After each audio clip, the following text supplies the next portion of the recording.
Welcome everybody to this very special edition of Service Drive Revolution, episode 200. We're gonna make this special. We're gonna talk about something a little bit deeper and really let you kind of behind the curtain of what are the steps, the architecture to turning a service department around. It's a deep conversation, but you're gonna learn a lot and you're probably gonna see it from a different point of view. We also are gonna talk about the news and how manufacturers are trying to make dealerships go away and dealerships are oblivious to it. Maybe, maybe a little bit. And much, much more coming up on this special edition of Service Drive Revolution.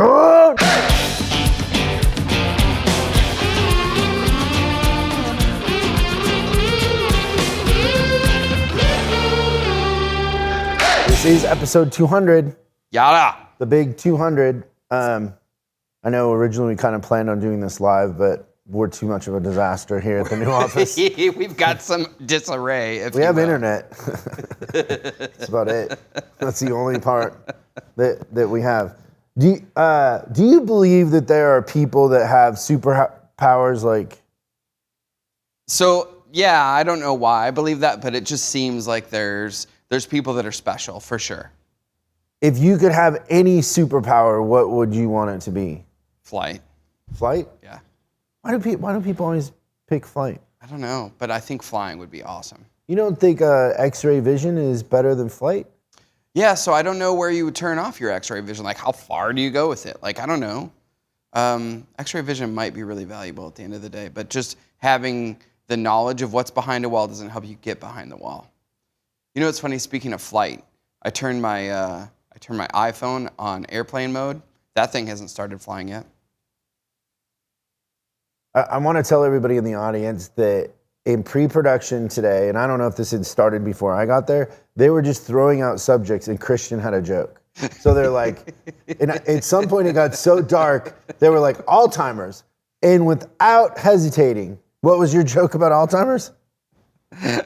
I just said, I think Alzheimer's is just a terrible, terrible thing. It's an awful disease. It wrecks families, and I need to remember not to tell any jokes about it.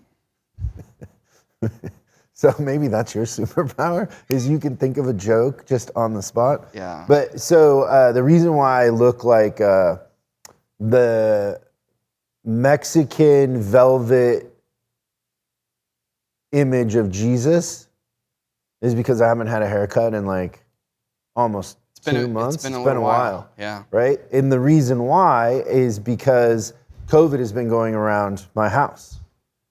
And so I can't have my guy come over and cut my hair. I guess I could go to him, I guess. Probably. But I didn't want him to come over because, you know, people in the house have COVID. But I think I have a superpower. And if there was a superpower that I would want to have in today's day and age, this would be it, is I don't think I can get COVID. I think I'm one of those people. So everybody has had COVID but me. And I literally, so when you got COVID, I hugged the same person. It was Christmas. I hugged him and I did not get COVID. And then now with my fiance, I was hugging her. I was in the car with her. I was everything. And I was really, really surprised when she went to get, you know, I thought antibiotics because she was sick. Yeah. And it came back that she had COVID. I left the office, right? I was like, I don't want to get anybody sick. I'm sure I'm sick. I'm sure I have it. Because there would be no possible way that I wouldn't have it, right?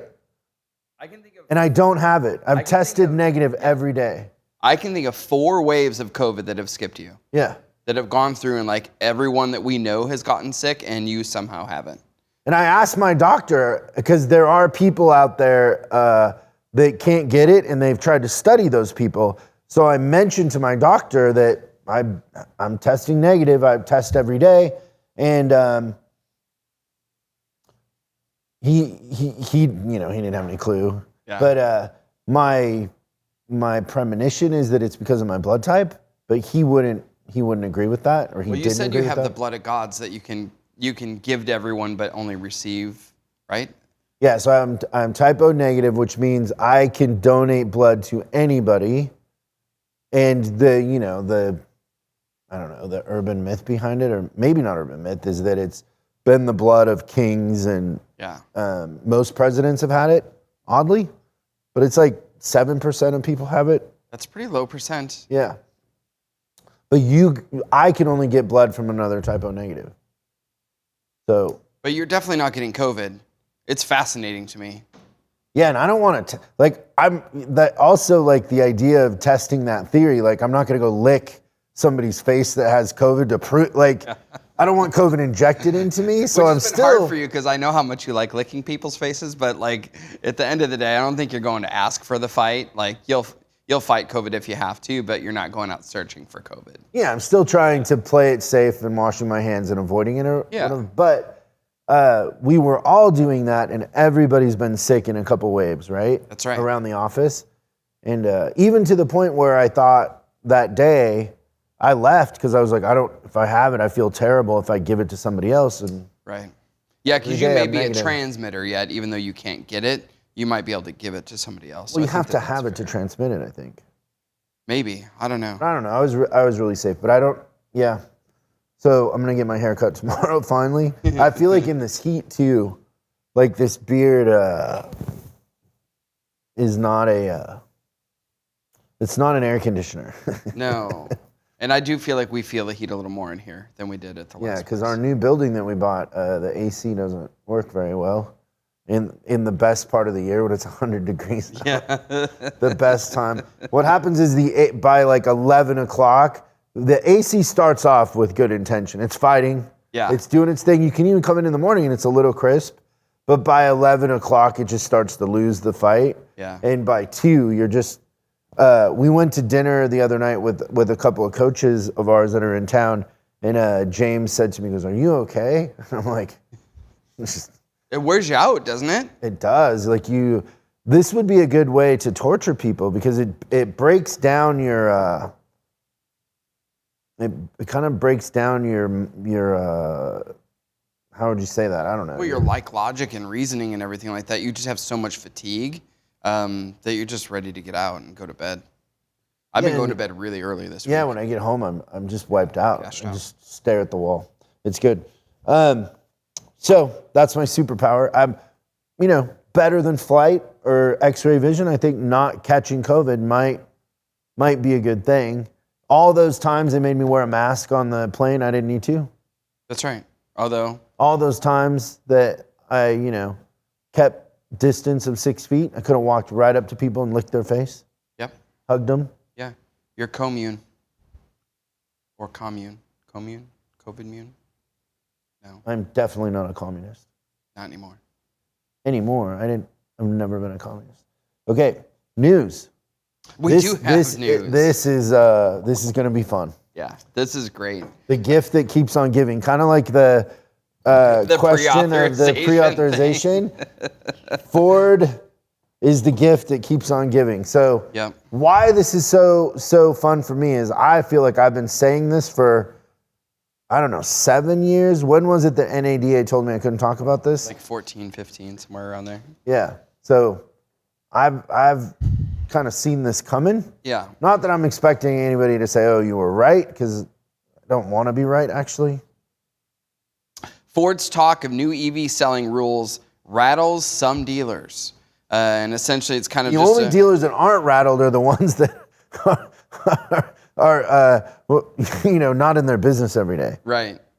The ones that are like, yeah, it'll be fine when it's passive dealers. Yeah. So essentially it's more discussion about the model that Ford is making broken people into two choose companies between internal combustion engine and then the electric division. And essentially, those coming into the electric division are going to have some extra rules and regulations, a little bit of control from the manufacturer. The best quote in the article is from Jim Farley, and it says, "I think our dealers can do it, but the standards are going to be brutal, not just bad, but like brutal." So this is a Wall Street Journal article, and Farley is the CEO of Ford. You got to give him context. So what is it? Read the quote again. "I think our dealers can do it, but the standards are going to be brutal. They're going to be very different than today." And it just says they will control everything. Just to so let you know. the idea here is that Ford is going to keep dealers, but the Ford is going to sell vehicles, electric vehicles, direct to consumer through a website. So let's role play this Yes. Let's do that. theory a little bit. Okay. So Do you want me to be the manufacturer or the dealer? I want to be the manufacturer. you want to be the manufacturer? Okay. So Ford, let me get this straight. I'm still the dealer. I just don't sell the car. You will 100% be the dealer, and yes, you will be the dealer. Okay, and now I don't have any inventory, but customers are going to go to my website to buy the car. Yeah, they're going to go to your website, but you won't have any inventory, and you will not actually sell the car, but you're still a dealer. But it's my website. Well, yeah, of course it's your website. If it's in small print, you can have the name of the dealership in there. We'll use our marketing company to kind of put all the content on the website, but it's totally your website, yeah. Mm-hmm. So I can change my website to give me an advantage on other dealers. No. Let's not get crazy here. We'll make sure the marketing company does a really good job of making a great website. So you're going to control my website, so then you're going to pay for the website?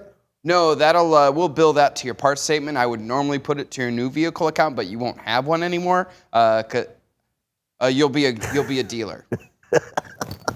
Okay. So then let me get this straight. So if I don't have any cars, but they're going to buy on a website that you control, anybody who buys a car in my market where I can service them, those will be my sales, right? No, but you'll be a dealer. I think that what we'll do is our marketing company and our crack team of retention specialists will assign the customers to a dealer based on how that dealer does in the market.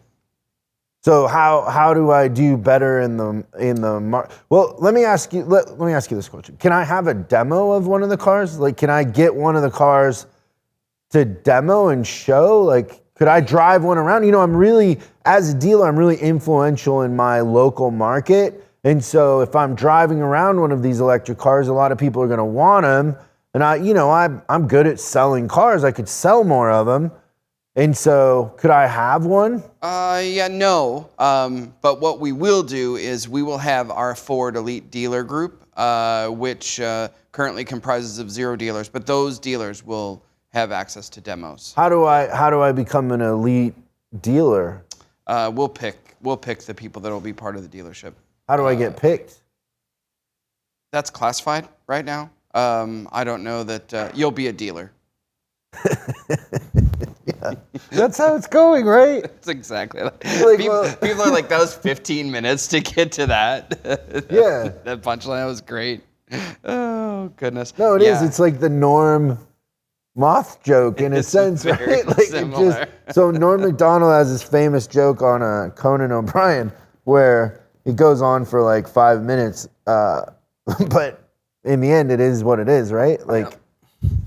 So that's the news. What's the quote from the dealer in there? There's a dealer there was in there a that really says, good one. We love Ford, is what he says. I like this guy's quote. When things are bad, they rely on us to make them decent. When things are great, then it's easy for them to say we don't need them. Yeah, that's how the dealers feel. Yeah, there's no doubt that's going around. It's an interesting time in the sense that they're doing what they're doing. They're going direct to consumer, but they don't want to, like, they've broken up and started dating someone else, but they don't want to tell the old girlfriend that it's over. Right. That's how it seems. But used car sellers not running out of gas yet. This is another thing talking about CarMax, for instance. Last quarter, revenue grew 21%, even though they sold less vehicles. So that's consistent that's still kind of going on. We're waiting. I don't know. I mean, you and I have talked about this a lot of times that at some point in time, the bottom falls out of this whole thing with the used cars. I don't know when it's happening, but it feels like it's getting a little bit closer. So they've still got some cars and they're still selling them. So just 2 days ago, my future mother-in-law is moving across country, and she sold her car to CarMax for, I think, a couple $1,000s more than she bought it years ago. So she drove it, put miles on it, and sold it for more, which is my experience with my X6 when I sold it, because I sold it for more than... That's unbelievable to me. Yeah. I'm good for her. But I it's think still it's great. good as we sit here today. Yeah. So used car grosses are up. So what doesn't it say? CarMax's revenue is up even though their volume's down. Yeah, so revenue up, car sales down. So the units sold is less, but the revenue is up. Their gross per car was at $23.39 per car. Seems low. Well, I think for them that's probably better than what they normally do. It says it's up. And then the average price paid for a used car is $6,311 more per vehicle. So it's a lot. That's definitely changed. All right, and last but not least, not much of a shocker here, but this is another Wall Street Journal thing that talks about electric vehicles. And trivia question for you. So what do you think's happened to the demand for electric vehicles over the last, say, 7 months? Gone up. Gone up. When the demand for something goes up, what do you think happens to the price? Goes up. All ships rise. 22% increase in electric vehicle prices. So from the manufacturer, though, not the dealer. Yeah, so it's the manufacturer. Yeah. So a huge thing. And then it talks about other manufacturers are starting to make a little bit of a dent. Like Tesla sells 61% of all electric vehicles, but Ford, Hyundai, and Kia are all making a little bit of a dent in that. So the manufacturers are coming in and really starting to make a difference with the electric market. But when gas prices are as high as they are, people are going to gravitate towards electric just because of, like when I go to fill up, where I live, the gas pump shuts off at $125. So it gives you half a tank of gas. I haven't filled up. It's a little over 3/4, but I haven't filled up in a long time because it shuts off. Like there's some sort of a governor on it, and so if you think about people that are commuting, that would make a big difference for them, the electric thing. Well, I also think it'll increase the amount of charging stations people put in their homes. Yeah, for sure. So they're not going to rely on the infrastructure of like the public charger. I think a lot more people will just do it in home, and then they can justify it at $7 and $8 a gallon like it is out here. Say, okay, if I spend $5,000 on my charging station at home, I'll pay it off in a year, right? Yeah, I've heard for years in meetings that if gas in America cost what it cost in Europe, the world would have gone to electric cars a lot sooner. Yeah. But because we've historically have $2 or $3 a gallon gas, we have bigger cars, right? Because when you go to Europe, you don't see Escalades and, everything's smaller and they drive less. They have better public transportation. It's a completely different marketplace. Also, like a lot of people just drive scooters. Like, oh yeah, and bicycles are huge. Like it's weird when you're sitting in a stoplight in Europe and all these scooters pull up in between the cars, but maybe a third of people are just on a little Vespa. Yeah. Which you never see that here, ever. People are in cars, we drive big cars and we drive long distances. Yeah. The thing I worry about with Vespas though is like you get like the bugs in the face. I would worry about that kind of thing. I was having dinner with my son the other day, and we're starting to have like more adult conversations, kind of fun. He's like, Dad, what is it okay to eat bugs? And I'm like, son, that's not the kind of conversation that we're gonna have during dinner. He's like, okay, it's fine. So we went on, we finished. I'm like, all right, so you want to talk about eating bugs now? He's like, no, it's okay. There was one in your soup, but it's gone now. See, you can segue and joke into anything. I like it. So that's the news. And the next thing we have on our agenda for you today is we want to talk about the architecture of how to turn around a struggling service department. We've turned around thousands of service departments, and we definitely start to see patterns and consistent objections, mindsets in that process. So we came up with a list. Christian and I made a list of, the basic architecture that we think you could take this list and, understand if you wanted to turn your department around, how you could do it. And that some of the things on the list will keep you from doing that by yourself. That's the funny thing to this whole thing. Like, how long did it take us to come up with this?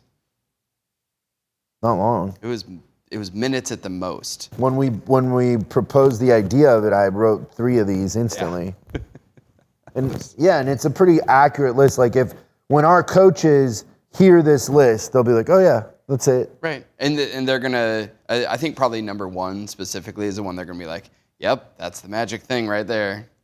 So there's 6 of them here on the list. We're gonna unpack each one of them for you. How to turn around a struggling service department.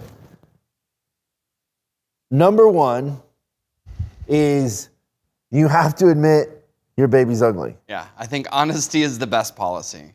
So this happens all the time, that people are achieving less than desirable results. But then when you go to talk about changing the outcome, they forget that their results are bad and they want to talk about everything else. So it's like the example or the analogy would be that you're 50 pounds overweight. You go to a nutritionist and you say, I need to lose weight. And then the nutritionist is like, okay, well, this is what we're going to do for breakfast. This is what we're going to do for lunch. Well, hold on, before we get to lunch. No. My grandfather always ate pancakes, and my dad ate pancakes, and that's a family tradition for us to eat pancakes with butter and syrup and a couple eggs, and that's how we start the day. My grandpa lived to 87. Like it's always that, right? Well, and then the nutrition's like, well, the problem with that is that you've ate more calories and carbs than you should in a week every day by breakfast. And you're like, well, no, that's not negotiable. Okay. Well, let's talk about lunch. You're gonna have a chicken no. Every day for the last 20 years, I've gone to the deli and I have a pastrami sandwich with French fries. That's right? Yep. So you're like, I need to lose 50 pounds, but then nothing that you say or do shows that you want to lose 50 pounds. That's right. I want to lose 50 pounds, but I want to do it the way that I'm doing it now and just have the 50 pounds go away. Yeah. Like it's literally, I don't want to change anything. I just want the 50 pounds to go away. So if you don't admit that you're fat, you don't admit that your baby's ugly, just accept the fact that you're underperforming and make that your identity. I'm an underperformer. I like it. I like to lose. I'm just trying to get to my tombstone. Number 2 that we've learned, and this always surprises new coaches coming into our team when I say this, but there is a scale of broken. And I remember a mentor told me this early on when we were looking at a financial statement and they were losing $100,000 a month. He said, broom sweeps clean was his that's statement. Good advice. And I was being naive and wanting to fix everybody and help everybody or whatever. I was like, no, he's wrong. That's not true. He was right. Mm-hmm. There's a degree of broken. And if you're making, let's say you're 10% net to gross. So 10% of your gross ends up at the bottom line as profit. You're on the cusp of being really good. Yep. You can take a service department that's 10%, anything above 0 really, and flip them pretty quick. Yep. 10 to 30 is like that. Yeah. Now 0 is a little harder, so it's like you got to go from 0 to 10, then from 10 to 30, kind of is the way it works. If you're losing 5%, you're kind of broken. So if you're negative 5% net to gross, you're kind of broken. Anything beyond that, your people, your systems, your mindset,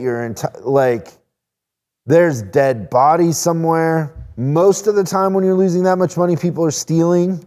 There's theft involved. Yeah, it's always deeper than everybody thinks, too. Yeah. It's funny. And so, you know, I get really apprehensive when we're looking at financials and it's losing a lot of money. We always know it's going to be way harder than what they are assuming it's going to be. Yeah. Because just to get to break even is like giving childbirth. And then the problem is when you get to break even, now you got to double down and do it all over again. That's just it's a huge fight to get from losing a bunch of money to zero. It's people. You got people in there that are bad most of the time. Your culture is bad.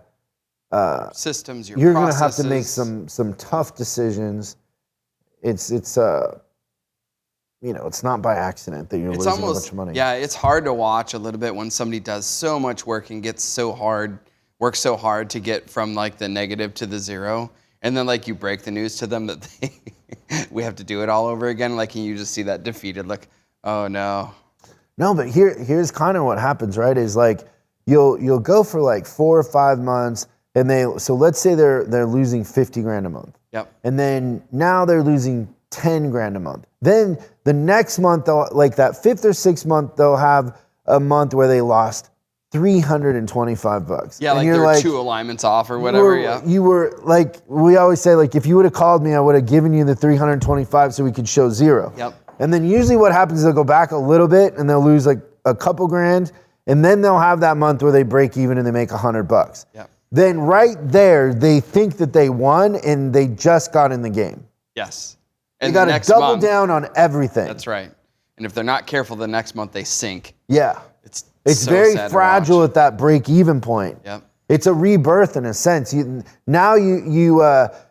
what happens is you're doing everything you can to sell, to get the right people, to get the text, all this stuff, just to break even. And you think, well, oh man, I did all this work and we just broke even. Like it's a really hard thing to swallow. And then at that point you realize I gotta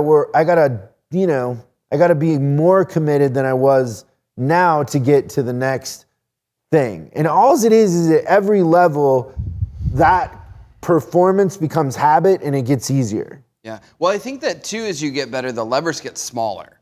Like that's the one thing that's great about going into a store that's losing a bunch of money is like there's like the Price is Right wheel that you pull that can make things change. But when you're going from, let's say 20% net to gross to 30, like it's way more little tweaks than it is like the big levers. So I think that the attention to detail goes up immensely at that point. But it's meticulous, I think, is what happens at the end. Okay, so number one is you got to admit that you're broken, that you need help, that the baby's ugly.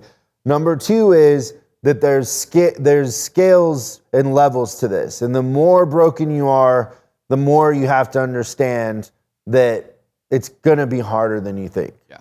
You got to accept that.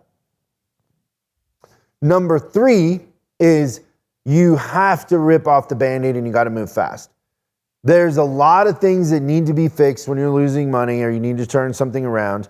And every compromise, like we have this in our leadership training, we call it the axiom of compromise. Every compromise is going to put you further behind. And so, you know, just examples. Like let's say we go into a service department that's losing a bunch of money and they're charging $99 for an alignment and they're paying the tech 2 hours, the techs, right? So your effective labor rate on that is $50. You'd be better to hand the customer a $100 bill than to do an alignment. Like there's things that you're selling that you're not making, you're losing money on those items, right? Now, you're like, well, we don't want to change the tech times because the techs will be unhappy. We don't want to change the advisor pay plan because this new terrible pay plan that we have, we just put it in 2 months ago. This new terrible pay plan? This new terrible pay plan is the worst version of the pay plan we had before because our advisors weren't selling anything and they kept leaving because they weren't making money. So what we did is we decided to pay them more money for less performance to keep them. And so, Yeah, we made it worse for ourselves, but we were trying to fix the symptom, not the cause, right? Yep. And so now we come in and we say, okay, well, we're gonna sell more, but the advisors, we can't maintain paying the advisors 20% of the gross. Like it doesn't make sense. We have to improve their performance and right size the ship with pay and that sort of thing. Well, the techs are leaving early. We can't change the tech times and pay them what an alignment should pay because they're leaving early now and they don't have work. And so you got to rip off the Band-Aid and fix everything at once at one time.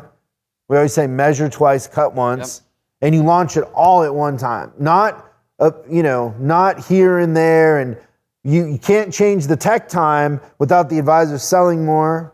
Like there's a little alchemy and timing involved in it, but you got to fix everything at once. If you just fix one, it actually makes it worse. So you made it worse by changing the advisor pay plan to pay them more for less performance. Right. You're going to make it worse by changing the tech time, but not getting the advisors to sell more. You got to do it all at one time. Yep, we call that death by 1,000 paper cuts. Yeah. It is crazy. You're going to slowly bleed out by just treating the symptoms and not fixing everything all at once. And the most painful death. Like it just hurts. Ugh. Yeah. Okay, so that's number 3. Okay. Right? So rip off the Band-Aid. You gotta move fast. Now the next one, number 4, is you have to realize that you're not different and you're not special. Your market isn't different. It's not special whatsoever. And you're not different. You're not unique. Probably we need to go back to number 1 is you need to admit that your mindset, what you do all day long is causing this outcome. So you're not special. Like none of us are special. And yet everyone will try to convince us that they are.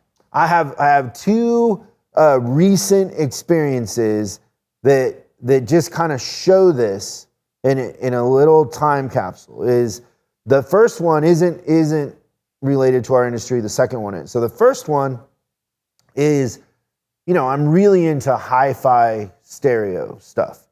And so, I've made friends with hi-fi dealers around, and when they find out what I do, just like with anything, they're like, oh, can you help me with my business? I'm not making money, whatever. And so,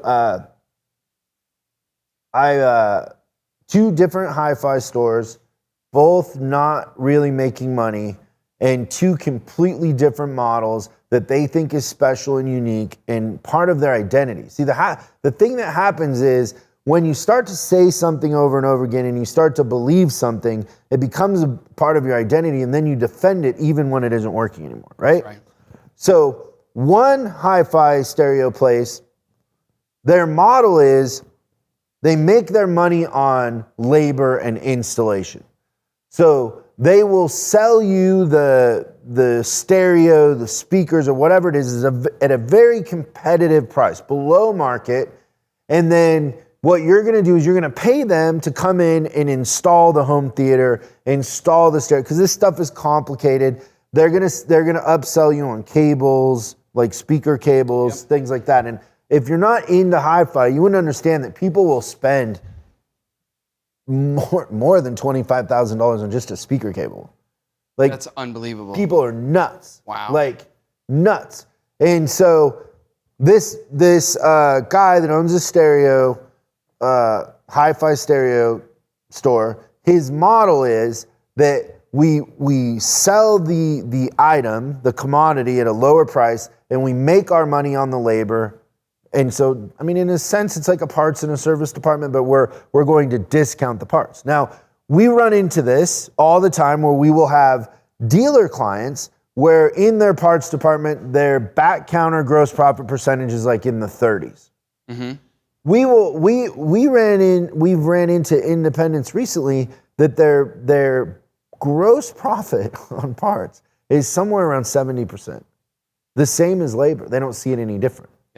Now, if you tell a parts manager and a dealer that they think it's not true. Yeah. Even though the parts manager's not really doing anything to sell the part, because it's part of their identity, they will argue the price thing. That's right. But right down the street, the independent's selling it for, well, a lot of times the independent's buying it from them and then marking it up more than what you would sell it for, right? Yeah, the independents actually, I think in a lot of cases, they get really good at negotiating with the dealers on the wholesale side, and then they just pull all the money for themselves. It's pretty smart. But the parts manager in the dealership doesn't want to hear any of that. For sure. Now, just like the stereo hi-fi shop owner, his identity is, we can't charge more for the speakers in the stereo. Even though we're not really making money, we're moving a lot of labor and parts through, but at the end of the day, when it washes out, we're barely getting by. We're barely making a profit, right? Makes no sense to me. Makes no sense. Now, right down the street is another hi-fi shop owner, and his model is, we sell the stereo equipment at a high gross, and we don't want to install it. We don't want to deal with that. So now you go to that guy, and he's actually losing money, right? He's having cash flow problems and all that. And so you say, well, why don't you offer, because I've bought stuff from you, and I don't know how to hook it up, and I actually end up paying somebody from the other place to come install your stuff. Why don't you offer installation and charge, I don't know, $200 an hour? No, it won't work. Oh, it won't work. Why won't it work? Well, it's hard to find kids that know how to install or whatever. Okay, same thing. We do this all the time, right? With when it comes to flat rate. Well, what do you pay these kids? Well, $15 an hour. Okay. Well, what if you ran an ad and you were going to pay $50 an hour because you're charging $200 for something you're not doing now, and you made $175, and these people for $50 were professionals, they did a good job, and also you could pay them a percentage of what they sell. So if they upsell cables, they see somebody and like, hey, the streamer you have is 7 years old, or the streamer you have was invented when Al Gore invented the internet. Things have come along, and maybe we could interest you in a new streamer, and they sell things in the home, right? Because they're doing a needs analysis, and so you pay them a little commission on what they sell. So they're getting their $50, a little commission on what they sell. You're making $150 and selling cables and all that. No, that won't work. Same thing in one day. So this happened to me in one day on the I-5. Is I went to a heavy truck dealership. I won't name the brand, but I am in there. The guy's not making any money, and he's saying, well, I can't make money because my clients, most of what we sell is fleet, and it's to the school system, right? Because they're selling school buses, and to the city, and most of what we sell is like 200 miles away, 100 miles away. And so what happens is we get a huge rush in the summer where they bring it in for warranty work, but they have their own mechanics and, blah, blah, blah, blah. And I said, well, to me, this makes perfect sense. Why don't you hire some mobile technicians in that area that work remotely that can go do... I'm not even done with my sentence. No, that won't work. They are so convinced that won't work. Okay. Why won't that? Well, they wouldn't be efficient, blah, blah, blah. Okay. Like what? So then literally, I want to say 100 miles north on the I-5 corridor, same day, go in and I'm talking to a manager. He's running this thing 24 hours a day, and I just casually, I wasn't even thinking about the mobile text. It wasn't even in my mind. I'm like, so how many texts do you have? And he goes, oh, well, we run shifts of 12. We have 2 shop foremen, blah, blah, and then we have 7 mobile texts. And I go, oh, you have 7 mobile texts. Well, that doesn't work. Mobile texts don't work. I said, what's the efficiency on those mobile techs? And he says, oh, they run at about 100, 110%. I go, well, how could a mobile tech run at 110% efficient? And he goes, you charge for travel time. I go, customers will pay for travel time? He goes, yeah. Like I'm crazy. Yep. It's so great. It's the same, it's this, you're not special. You're just not special. You've attached your thing that isn't working, that isn't getting you the result to your identity, and you want to fight for it. You want to say that mobile techs won't work. You know, you want to say that, oh, I can't have people do the installation on the stereos. But the truth of the matter is the customer's paying for the tech. The customer will pay for the travel time. You know, what business is about is solving a need for a customer, not about what you think. Right? And then just to kind of double down on that is how many times in that conversation, like, so you say, hey, Christian, why don't we try mobile text? And then you say, well, that won't work. And then you probably say something. Can you guess what you say? We tried it once. You read my mind. You're psychic. We tried it once. Yeah. That happens with the 410 work schedules, whatever. Oh, lateral support. Well, we tried lateral support. It didn't work. And then we're always like, oh, we're going to do it and it's going to work. You also find out that they did it with for 2 weeks in 1980. Yeah, you know what I used to do? I used to try to ask why it didn't work. And now I just don't have patience. I'm like, I guess it didn't work. But it's going to work now because it works. Right? So, number 4, you're not different. You're not. Like, you're not special, you're not different. Customers everywhere want to be treated right. They want to spend money on things that they perceive value in and with people they like and trust. That is true in Afghanistan. It is true in Brazil. It is true in Kansas. It's true in Canada. It's true in Wyoming. Everywhere you go, that is the definition of business. Yeah. Your market isn't different. It isn't. Now, maybe the nuances of the weather or the nuances of the culture are a little different, but for the most part, what we're talking about here is your closed-mindedness, not the fact that your market's a little different. Yeah, you're looking at what you can't do, not what you can. Yeah. Number 5 is, and we kind of have 2 different ways of explaining this, but it's the same thing. It's about the outcome. Everything is about the outcome. Like, I don't know how many times we talk about something and then one of us will say, well, what was the outcome?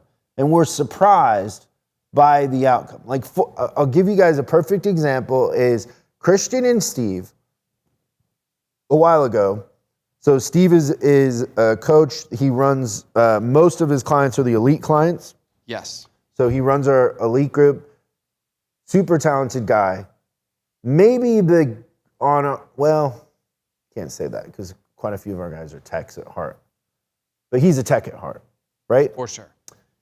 You guys are telling me about what you're doing with entry-level techs and how you're creating this career path and they're getting a raise every month or 2 months, and they're literally somehow we've taken the position of quick lube tech and turned it into I'm an executive vice president of quick lube after like a year. Like we've created all these levels and raises, and me, like my initial reaction to that is, geez, can't they just do their job? Like, right?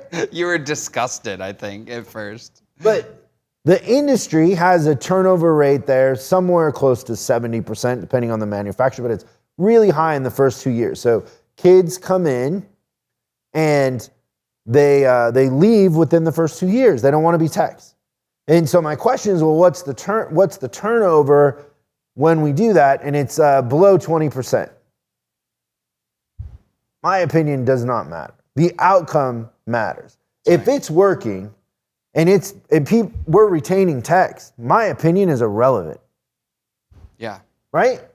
Yeah, the outcome, and I think the other thing is that really you have to know the math before you get started. Like, use the math to figure out what the outcome is. So many times we'll talk to clients and they're like, oh yeah, I'm ready to get fixed, but then they don't understand what it takes to get fixed. And I always say, work from the outcome backwards. I actually was just on the phone with one of our coaches this morning, and she was doing the exact same thing. She's like, okay, here's what I want, and how do I get there, and working it backwards. I think that the outcome is, if you're not thinking about the outcome, you're missing the boat. In every high-level meeting I've ever been in with some of the most talented people you would ever meet, the meeting always starts with, this is where we want to go, how do we get there? Not, this is where we're at. This is where we're at is irrelevant. It stops the conversation in a sense because you're just talking about where you're at, you're justifying where you're at, why you're at, where you're at. And what happens is it's about feelings, it's about beliefs. The further away from feelings and beliefs and the more you get to outcome, the faster you're going to get there and the straighter the line. That's right. It becomes the true north. Exactly. Yeah. So that's number 5 is outcome, math, less feelings, right? And then the last one that I have on here, number 6, is that at the end of the day, most of what we do can be described by one simple thing. And Warren Buffett has that famous quote where he says, business is easy, it's the people that are difficult. Some version of that. He words it a little different, but that's what he's saying, is it's all psychology. Most of the time when I talk to people and we're talking about what they do and what I do, and that very quickly they're like, oh, you're a psychologist. I'm like, yeah, basically. I study more about human behavior than anything else because the math, at some point, it's just the math. It doesn't change. There's no emotion in it. But everybody wants to imply their beliefs. Everybody wants to impose their trauma, their past experiences. But at the end of the day, what's the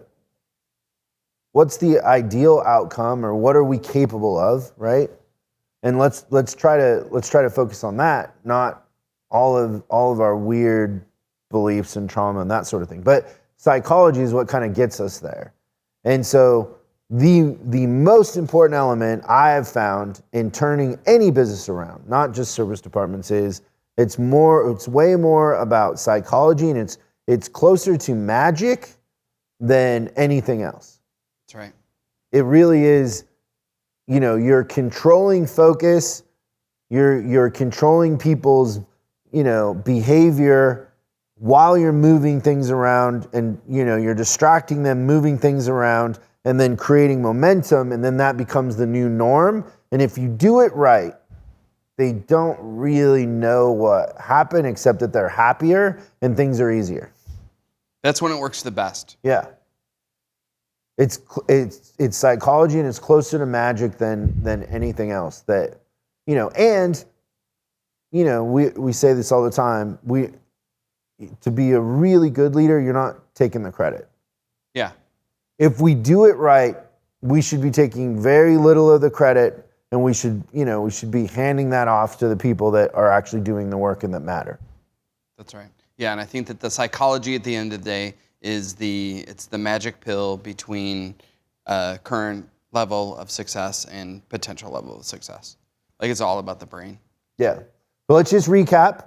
Number 1, you got to admit that the baby's ugly. Yep. Number 2 is there's levels to it, so don't underestimate how broken you are. There's levels to turning something around. The more money you're losing, the harder it's going to be. The more dead bodies there are, the more fraud there is, that sort of thing. The more entitlement, all that. Number 3 is you got to rip off the Band-Aid and fix it all at once. You can't piecemeal it. Death by 1,000 paper cuts. Number 4 is you aren't different. You're not. It's just simple business at the end of the day. Your beliefs are different. Your trauma is different. You want it to be different, but it's not. It's pretty much the same everywhere. Number 5 is you want to focus on the outcome. The outcome is what matters. Reverse engineer, where do we want to go? What are we capable of? And work backwards. Don't work from where you are. From where you are is going to be about feelings, beliefs, the marketplace, what everybody else is doing. And then the last one, number 6, is it's all psychology. Math is easy. People complicate it with emotions, beliefs, feelings, all of that. So that's our list. It's basically the list is 6, key ingredients to turning around a struggling service department. 100%. Great list. So that's it for episode 200. Cheers. Happy 200. That's good. We should have done a shot, but it's way too hot in here to be drinking. I would fall asleep. To drink a spicy tequila shot on a hot day. Imagine we did a shot. We did. Toast. But thanks, everybody. We'll see you next time on Service Drive Revolution. Thanks so much for watching this episode of Service Drive Revolution. We're uploading new stuff every day, so make sure you subscribe and click the bell icon so you don't miss out. If you have a question you'd like us to answer on the show, call 8333-ASK-SDR and we'll answer your question on the show. That's 8333-ASK-SDR. For special deals on our books and training, head over to offers.chriscollinsinc.com. Now that's offers.chriscollinsinc.com. I'm Chris Collins, and I'll see you in the next video.